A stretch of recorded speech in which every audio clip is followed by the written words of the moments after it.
السلام عليكم. اهتز حي السعادة دوار جديد بمدينة تيفلت صباح اليوم الاثنين 16 يناير 2023 على وقع جريمة قتل بشعة ذهبت ضحيتها فتاة في مقتبل العمر تدعى خديجة لي من مواليد سنة 2005. وتعود تفاصيل هذه الجريمة النكراء حينما توجه القاتل ما هو إلى زوج والدة الهالكة إلى مفوضية الشرطة صباح اليوم لإخبار العناصر الأمنية بجريمته، حيث أفاد أنه قتل ابنة زوجته خنقا بمنزلهم المتواجد بحي السعادة الشرقية يوم السبت الماضي، لتتوجه على الفور ذات العناصر إلى مكان الجريمة، حيث عثر على الفتاة جثة هامدة.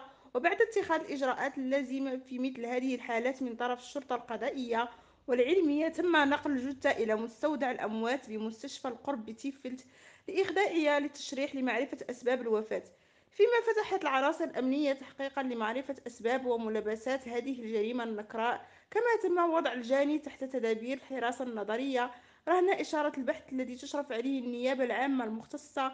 وفور استكماله سيتم عرض القاتل البالغ من العمر 32 سنة على أنظار محكمة الاستئناف بالرباط لتقول فيه كلمتها.